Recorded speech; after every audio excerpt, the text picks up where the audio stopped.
دو چیزیں سامنے آئی ہیں، اور بلکہ جعفری صاحب سے بھی تھوڑی دیر پہلے میں ڈسکس کر رہا تھا. ایک یہ ہے کہ شیلٹر ہوم کی جو ایڈمنسٹریشن ہے وہ یہ کہہ رہی ہے کہ ہم اس بچی کو 1 اگست کو جوڈیشل مجسٹریٹ کے سامنے پیش کریں گے.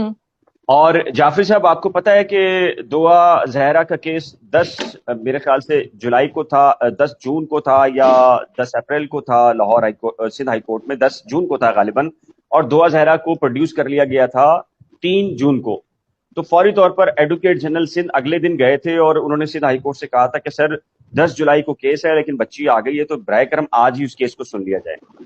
اب یہاں ایک ایشو یہ ہے کہ قانون یہ کہتا ہے کہ کوئی بھی بچی ایبڈکٹی جیسے ہی ریکور ہو فوری طور کے اوپر جوڈیشل مجسٹریٹ کے سامنے اس کو پروڈیوس کر کے اس کا 164 کروایا جائے گا. اس کا بنیادی مقصد کیا ہوتا ہے؟ اس کا بنیادی مقصد یہ ہوتا ہے کہ اس دوران کسی بھی قسم کا ڈیلے نہ ہو.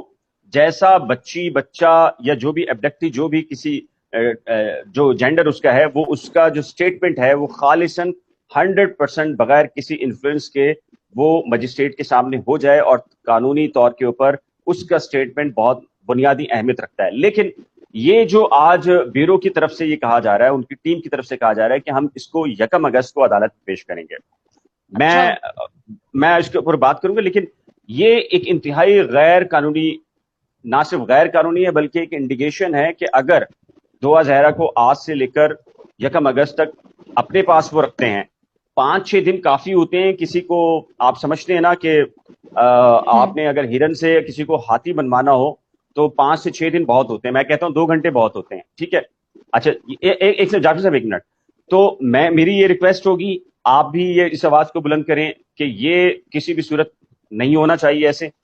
بچی کو 2000 آپ کے پاس آ گئی ہے، سندھ کا بارڈر کراس ہوتے ہی اب وہ امانت ہے جوڈیشل مجسٹریٹ کی، لہٰذا منڈے جیسے ہی صبح ہوتی ہے یہ پابند ہیں. پروسیکیوٹر جنرل سے مشورہ کریں، ایڈوکیٹ جنرل سے مشورہ کریں، کسی سے بھی مشورہ کریں. یہ سندھ حکومت پابند ہے.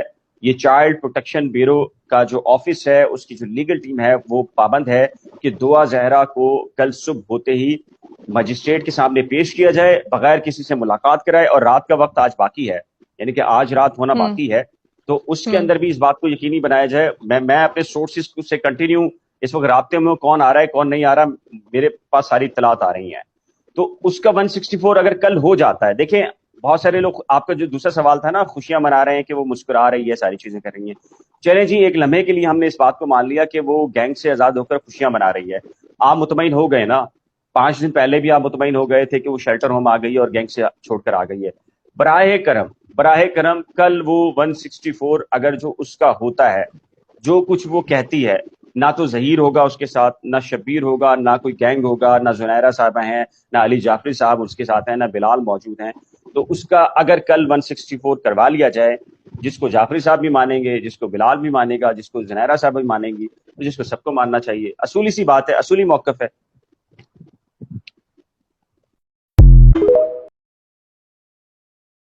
دیکھیں جی، یہ جو بات بلال صاحب نے کی ہے، یہ بات میں نے رات کو بھی ڈسکس کی ہے. جعفری صاحب اس پہ میں ایک بات اور بھی ایڈ کر دوں کہ قانون تو میری سمجھ کے مطابق یہ کہتا ہے کہ اگر لڑکی کو یہاں سے لے کر گئے تو 48 آورز کے اندر اندر اس کو مجسٹریٹ کے سامنے پیش ہونا ہوتا ہے اپنا بیان. 24 آورز. تو پھر یہ تو پھر بڑی غلط بات ہے کہ مطلب وہ 1 کا کیسے کہہ سکتے ہیں؟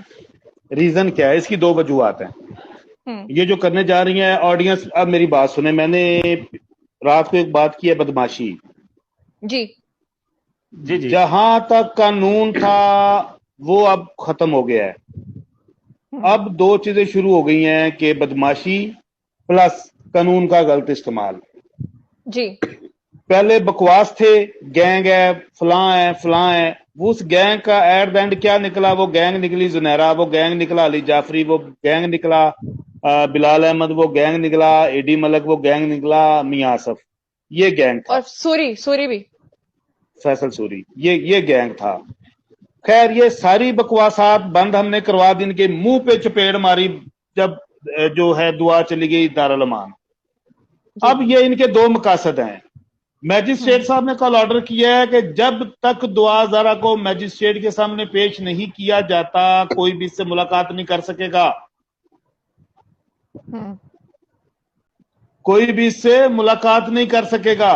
نمبر 1. نمبر 2، جو بلال صاحب نے بات کی ہے کہ ہرن سے ہاتھی، بلال صاحب ایک میں نے کل ایک بات کی تھی, میں آج بھی بات کر رہا ہوں کہ میں کہوں گا کہ میں نے زندگی کے 37 سال ضائع کر دیے ہیں. مجھے تو لوگوں کو پہچاننا ہی نہیں آیا ابھی تک, مجھے تو لوگوں کی شناخت ہی نہیں آئی ابھی تک. اگر 2000 کو ہرن سے یہ ہاتھی بنا دیں سر, جو کچھ اس بچی نے برداشت کر لیا ہوا ہے 3 ماہ میں, اب کچھ بھی نہیں کر سکتے یہ. بالکل. لہذا یہ تو ان کا فیلئر ہے. ایک چیز ہوگی. دوسری چیز آ گئی, اگر وہ اس کو کرتے ہیں کوشش کریں گے نا, کوشش کریں گے. میرے مطابق تو زہیر کو بھی کر رہے ہیں. میرے مطابق تو زہیر سے بھی ہرن سے ہاتھی بنانے کی کوششیں اس وقت, حالانکہ وہ ضمانت پر ہے, لیکن آتے جاتے اس کا گورا گوری سارے معاملات ہو رہے ہیں اس کے ساتھ, کیونکہ وہ پولیس کی ڈیو ٹو سیکیورٹی وہ پولیس کی ہے. اچھا, اب دوسری